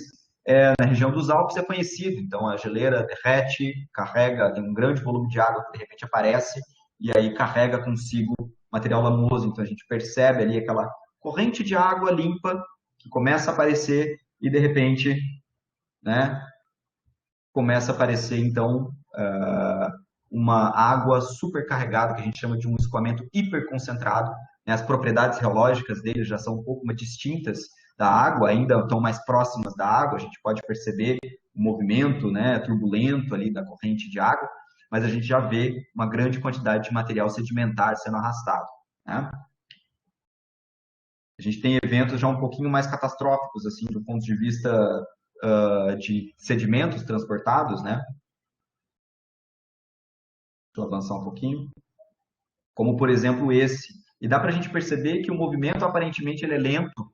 Ele tem uma velocidade que, a priori, nos parece lenta, né? Mas a capacidade dele, o poder dele, né, tá na massa específica que é carregada junto com isso. Apesar da velocidade diminuir, a massa específica ainda assim é elevada. E a sua viscosidade também. Então, o atrito acaba sendo um fator decisivo ali. e já dá para perceber que esse fluido ele já não é newtoniano como a água, né? Então, lembre-se lá da apresentação do professor Diogo, né? Então, esse fluido aqui, ele já tem um comportamento viscoplástico. Eu vou mostrar um outro vídeo agora. Deixa eu ver se é agora mesmo. Não. Vou passar para o seguinte.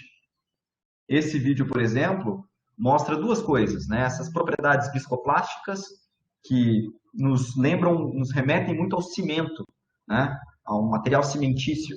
E a capacidade deles, a velocidade, né? E a força desse tipo de evento. Então, as pessoas estão observando, elas sabem que tem alguma coisa descendo, e de repente isso vem com uma velocidade impetuosa, né? Vocês vão perceber o que acontece logo em seguida.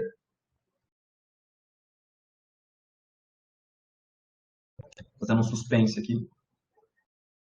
Dá para perceber lá no fundo já do vídeo, né? E o que é interessante é aqui, ó. Ele para, né? Ele não se move mais. Então, dependendo da tensão de cisalhamento que é oferecida para ele, se for muito pequena, esse fluido simplesmente, esse fluido que é uma mistura, né? Super concentrada, tem muito material sólido diluído, né? Ele simplesmente para, né? Ele não é a força motriz, que é a ação da gravidade, aqui nesse caso, não é capaz de fazer com que esse fluido se mova mais, a partir que ele está aqui já numa região horizontal, né? Mais horizontal, tá? E aí o que é interessante olhar é que em alguns cenários, eu vou passar, acho que o seguinte, não, acho que o seguinte, não. Em alguns cenários, aqui eu estou trazendo agora um escoamento de água, né? Dependendo da inclinação, da vazão do escoamento, instabilidades hidrodinâmicas podem aparecer. Então aqui eu estou mostrando para vocês uma canaleta com água limpa, né? E a gente percebe essas ondas, que são periódicas, que estão na superfície livre do escoamento. O que isso indica? Uma variabilidade, né, da propriedade do escoamento. Então isso vai causar uma incerteza maior na determinação de infraestruturas civis de contenção, por exemplo, né, e de condução desse tipo de problema. Então, e aqui é a mesma coisa, só que a escala do tempo onde essas frentes de onda acontecem são muito maiores. Então, vocês viram ali uma frente de onda chegando, uma onda de lama chegando. Daqui a alguns minutos no vídeo vai aparecer mais uma, e mais outra, e mais outra. Então, essa intermitência, ela está presente tanto no escoamento turbulento de água, quanto nesse escoamento de lama. E aqui eu já falo para vocês, apesar de parecer muito rápido, de parecer turbulento, normalmente esses escoamentos de lama, nessas configurações, a frente aí é bem movimentada, né? Normalmente o Reynolds deles é baixo e caracteriza normalmente como um escoamento laminar, por conta da alta viscosidade dessa mistura, né? Então, queria ilustrar um pouquinho isso para vocês. Eu mando depois essa playlist, vocês podem assistir, tá? Então, esse é um grande tema, né, que eu trabalho. Então, as instabilidades hidrodinâmicas, elas estão presentes sempre quando a gente tem um fluido, né, escoando, tem interface, tem parte térmica. Aqui eu estou trazendo para vocês vários exemplos, né, com interfaces, né, e chamas, escoamentos gasosos, né, trouxe o exemplo da Guinness ou do café, que também tem a mesma estrutura, né, são flutuações em alguma determinada propriedade de escoamento, né? E isso causa, primeira coisa, transição à turbulência, e em segundo, né, variabilidade das propriedades de escoamento. Então é muito interessante que a gente consiga entender como é que elas estão se propagando, para conseguir prever, antecipar e projetar equipamentos, projetar estruturas de segurança e assim sucessivamente, né? Então eu tenho grande interesse nessa área, inclusive essa imagem central, vou trazer ela de novo daqui a pouco, é de um trabalho feito durante o meu mestrado, né, e alguns outros trabalhos aqui que mostram justamente essas características. Então eu me interesso por instabilidades quando tem bastante mistura, né, quando tem material sólido separado, quando tem material sólido bastante misturado, que compõe um fluido de reologia não newtoniana, na água limpa, né, um fluido newtoniano com alta viscosidade, como é o caso dessa imagem. E as perguntas que eu faço é quando aparecem, como é que eu consigo prever a formação e quais vão ser as características dela, né? Porque isso vai me remeter depois à utilização desse conhecimento para resolver problemas, tá? Então aqui, na parte hidrodinâmica, trazendo alguns exemplos para vocês de trabalhos, né? A gente desenvolve modelos matemáticos, né? Modelos matemáticos capazes de prever características dessas ondas. Então, aqui eu trouxe uma equação geral, talvez para vocês não vai fazer muito sentido agora, mas nessa equação eu estou falando qual vai ser a variação da altura do escoamento em função do comprimento. E isso é função de parâmetros reológicos, é função da velocidade média do escoamento, é função do número de fluide do escoamento. Tá? Também desenvolvemos modelos, né, de resolução das equações de conservação para diferentes condições de contorno do problema. A gente resolve também e usa e aplica esses modelos para prever eventos naturais. Então, esse artigo publicado em 2012 aqui, a gente pegou um evento natural, né, que aconteceu na Itália, e a partir desse modelo, a gente conseguiu prever as características médias das instabilidades de superfície livre que apareciam durante um evento natural de corrida detrítica. Então, são trabalhos que a gente desenvolve para justamente tentar desenvolver ferramentas para resolver os problemas. Então, modelos experimentais para conseguir prever isso e melhorar os modelos, como aqui, trabalho de 2015, e modelos numéricos. Os modelos numéricos eles já requerem um tempo computacional muito grande. A gente tem trabalhado bastante com OpenFOAM. Esse trabalho aqui vai ser publicado esse ano num congresso. A gente pretende mandar até o final do ano também para uma revista, junto com a minha aluna de doutorado.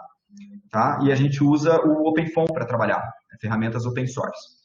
A solução aqui é mais lenta, porque a gente tem que resolver as equações de conservação em cada volume de controle do domínio, ao passo que modelos matemáticos simplificados resolvem isso em questão de segundos. Claro, eles são menos representativos, e tem também uma incerteza muito maior, mas essa é a vantagem deles.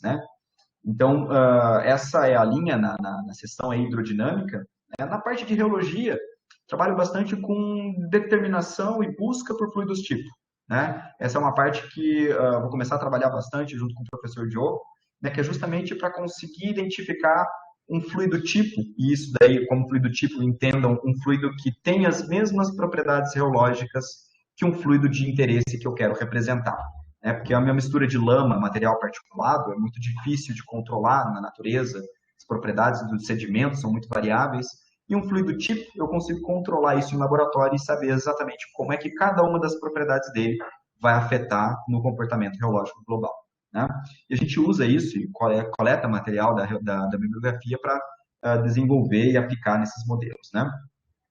E por último, o transporte de sedimentos também, esse é durante o meu trabalho de doutorado, justamente para entender como é que essas flutuações de velocidade causadas por ondas vão afetar e vão modificar a forma como o sedimento está sendo carregado. Então, é uma outra linha, a gente usa bastante aqui ferramentas bastante novas, como o PIV, que é de velocimetria de imagem por partícula, acompanhamento, rastreio de partículas, tratamento de imagens, são ferramentas úteis para nós hoje em dia. Então, aqui, para finalizar a minha apresentação, eu já estou quase chegando no meu limite, então, trabalho essencialmente com dois professores diretamente, com o professor Cirilo Bresolin, com métodos numéricos Lattice-Boltzmann, para escoamentos fluidos não newtonianos, escoamentos em meios porosos, que a gente vem trabalhando também já há algum tempo, mais recentemente com o professor Diogo, na parte de geometria, como eu falei para vocês, para o desenvolvimento de fluidos tipo, estudos, análises experimentais envolvendo fluidos não newtonianos. Tem os colaboradores locais, eventualmente para trabalhos numéricos, para trabalhos experimentais, e principalmente trabalhos numéricos e experimentais, Então, o GEST, onde a gente normalmente faz os trabalhos numéricos, junto com a LMF, o professor Sérgio Meller no estudo de instabilidades e o professor Fernando na parte experimental de imagem e medição por imagens, Tem alguns colaboradores nacionais, que aí é o CERN lá em Curitiba, no Paraná, para as medições geológicas. Tem o LFC lá na FURB, para também trabalhar nessa parte de imagem e medição de propriedades fluidodinâmicas a partir de fotos, de tratamento de imagens. Uma técnica bastante nova, tem sido cada vez mais explorada. E na Unesp de Ilha Solteira, no LH2, para justamente essa motivação, esse trabalho hidráulico, hidrodinâmico dos problemas. Dois parceiros internacionais aqui, o INSA, onde fiz meu doutorado, onde a gente tem contato para desenvolver experimentos na parte de transporte de sedimentos, e mais recentemente agora na Universidade de Poitiers, né, onde pretendemos solidificar agora uma parceria na parte de transporte de interação entre fluidos distintos, né, escoamentos bifásicos. Tá? Vou deixar aqui para vocês 4 trabalhos, 4 ideias de projetos que eu tenho em mente. Né? O primeiro, em aperfeiçoamento de modelos matemáticos de instabilidades usando o CFD, né? Que é um trabalho que dá continuidade ao trabalho já conduzido na minha linha de pesquisa central, junto com a minha aluna de doutorado. Né? Tem um trabalho agora que a gente está tentando motivar, que é a construção de um algoritmo integrado para a predição de manchas de inundação de barragens de rejeito, né? Aplicando redes neurais, determinação de reologia e aplicando isso a um modelo CFD, né? Para previsão de manchas de inundação e assim favorecer, ajudar a determinação de áreas de risco.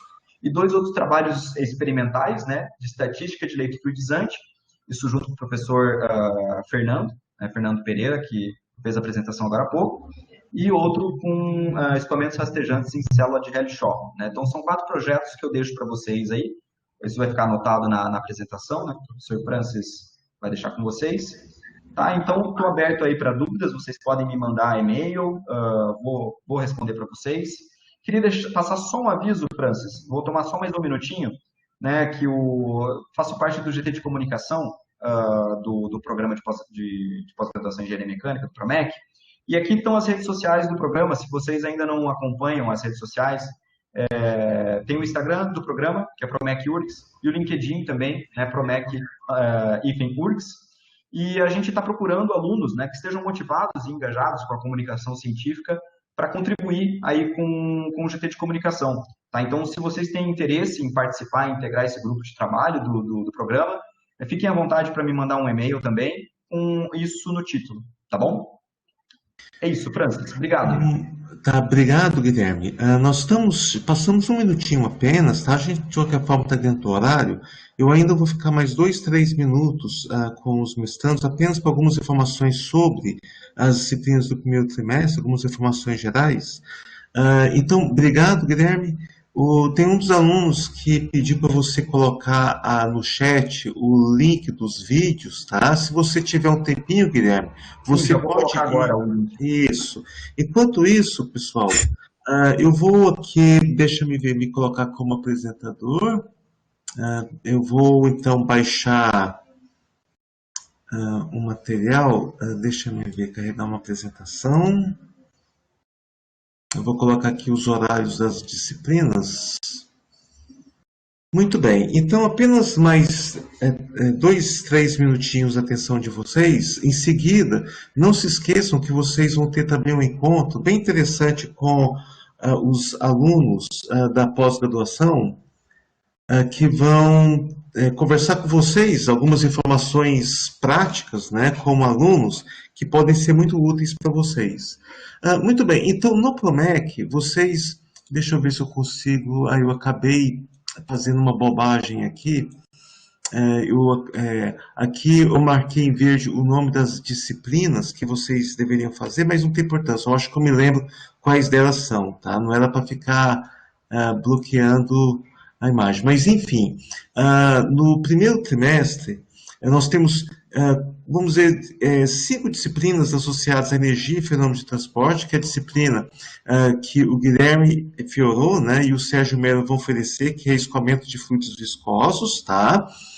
A outra disciplina vai ser de termodinâmica, com o professor Andrés, a disciplina de difusão e a disciplina de elementos feridos, com o professor Sérgio Frei. Os horários na página do PROMEC estão indicadas aqui.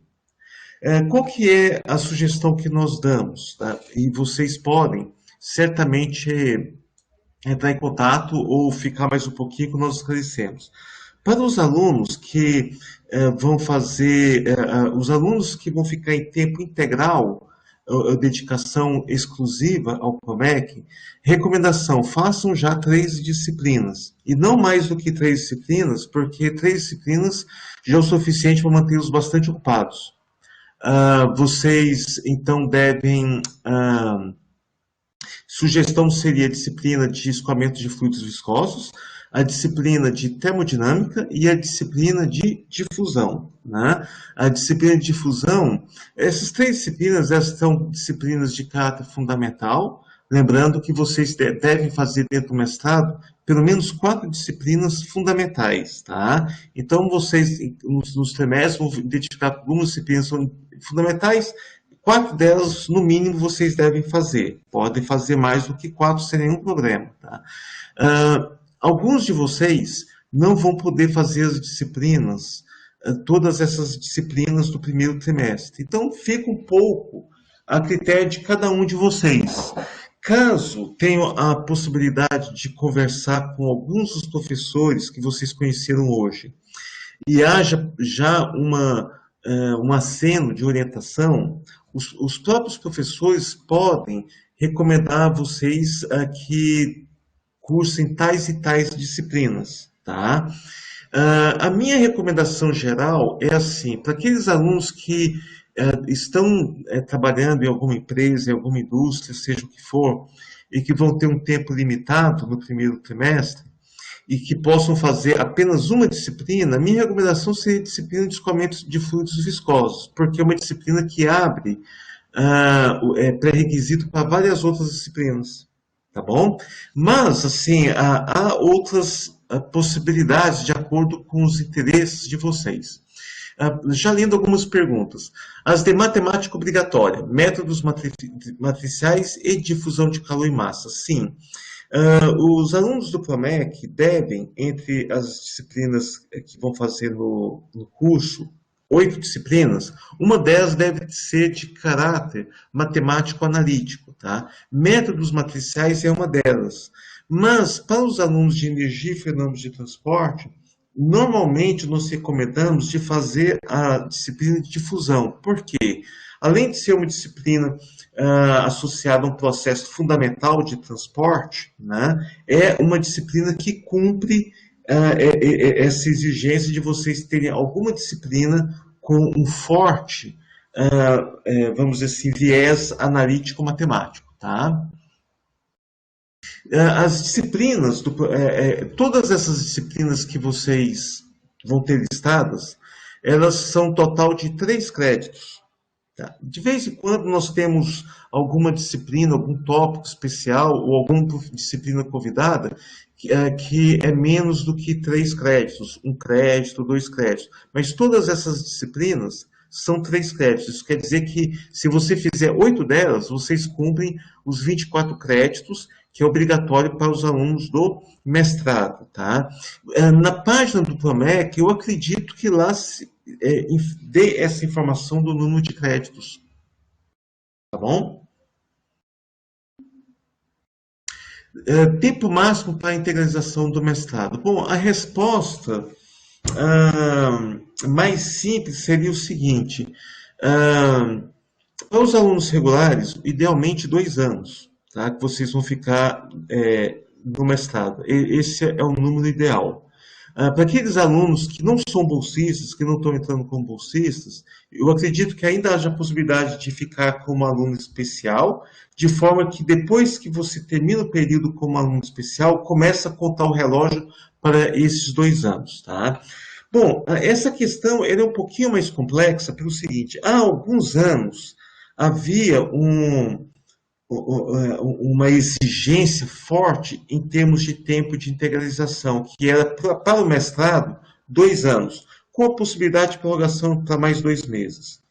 Essa era uma exigência que vinha, de certa forma, da própria CAPES, pelo modo como ela avaliava, né? Só que essa, vamos dizer assim, exigência da CAPES caiu, né? Quer dizer, ela não está mais olhando isso, de forma que hoje essa questão do tempo que o aluno precisa para concluir o mestrado não é algo tão crítico como já foi antes, tá? Mas é uma coisa importante você conversar com seus orientadores.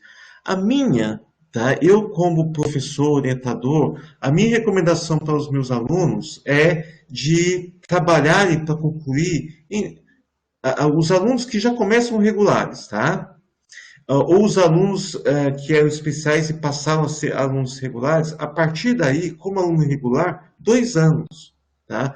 Um projeto de pesquisa de mestrado, com uma boa dimensionamento dos seus objetivos, num bom trabalho orientador e o trabalho dirigente do aluno, é para ser feito em 2 anos, né? E fazer muito bem feito e terminar o mestrado já com alguma boa publicação, seja em um congresso de alto nível ou mesmo em um periódico, tá? Mais do que isso, vocês meio que vão estar gastando mais tempo do que deveriam, né? Ao invés de já seguir para o doutorado, para aqueles que têm interesse, né? Sigam, terminam o mestrado, já sigam para o doutorado, né? Ou que vão para o setor produtivo, né? Então, acho que quanto mais, né, forte vocês puxarem o trabalho de pesquisa, melhor para vocês, tá bom? Muito bem. Alunos especiais têm limite de créditos por ano, trimestre? Não tem, tá, Gabriel? Você pode fazer. Você tem que se matricular de qualquer forma todo trimestre. Existe a possibilidade de você matricular em dissertação de mestrado, você já começa a fazer pesquisa e você não precisa fazer disciplina, né? Mas eu acho que para a própria programação de vocês, pelo menos uma disciplina seria uma boa ideia, tá bom? Ô, Fernando, você pode me ajudar em alguma das perguntas aqui, de caráter mais geral da pós-graduação? Deixa eu ver se tem mais alguma coisa que eu tinha pedido para iniciar no segundo trimestre, mas não obtive a resposta da secretaria. Camila, você vai ter que ver com a secretaria ou com o Fernando. Eu não saberia te informar, tá?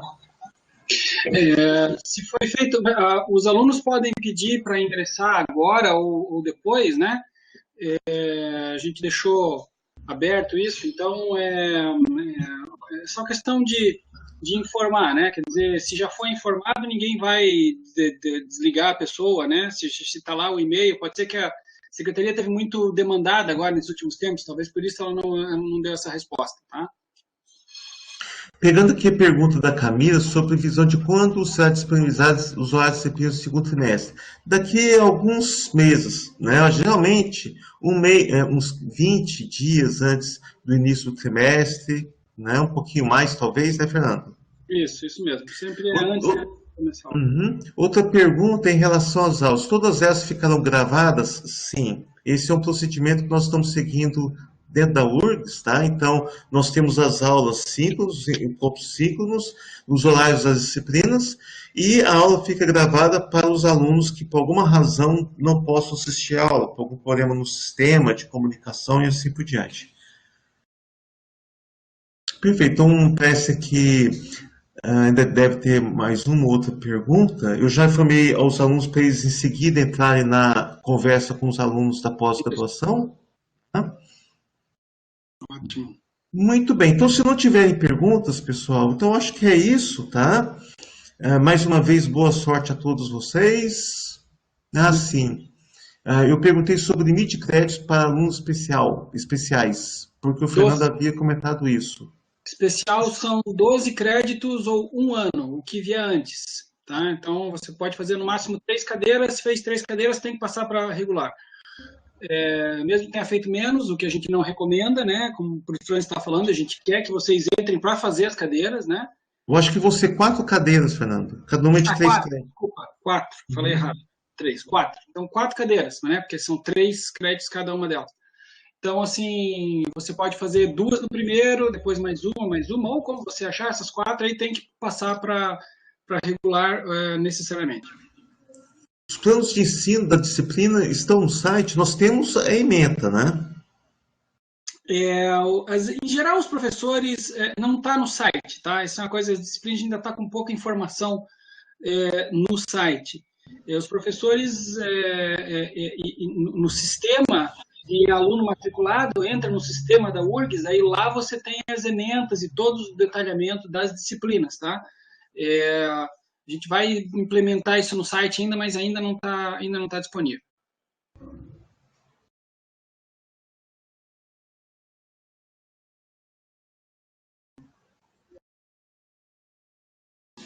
Mais alguns digitando, vamos aguardar mais um minutinho aqui.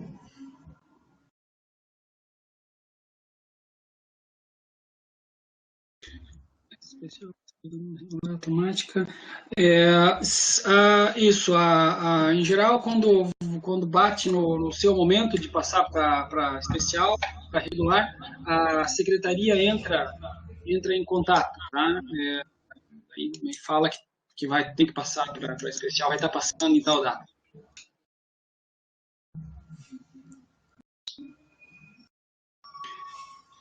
Para as bolsas de junho serão ofertadas por ordem de classificação dos resultados da seleção ou os alunos concorrem com os demais alunos do programa que querem... Não, essa entrada, a nossa ideia... Nós temos tempinho para mais uma pergunta, que Fernando e eu também estamos entrando noutra reunião, né? Então, talvez aqui para terminar... Tenho certeza que vocês... Desculpa, Francis. Tá. É o seguinte, então, as bolsas, tá? Em junho... a gente vai lançar um outro edital. A gente não conversou sobre isso ainda na CPG, como é que vai ser, tá? Vai ser um edital para os alunos que entraram agora, porque essas bolsas que a gente tem para distribuir são as bolsas dessa entrada, da entrada de vocês. Então, vocês não concorreriam com alunos que já estão no programa, tá? Nessas 11 bolsas novas, tá? Que estão aí para ser definidas. Então, os detalhes a gente vai ver um pouquinho mais à frente, tá? Mas é isso, é desse grupo, é dessa entrada aqui.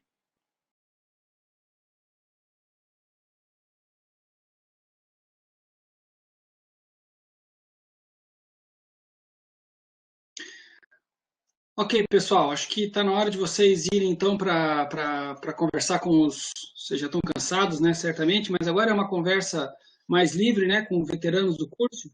Então, vocês fiquem à vontade, o link está lá naquele mesmo documento, né, da página. Vão lá e aproveitem para conversar com colegas de vocês que podem dizer aí dicas de como navegar aí nesse mar novo que vocês estão enfrentando. Ok, gente, um abraço a todos.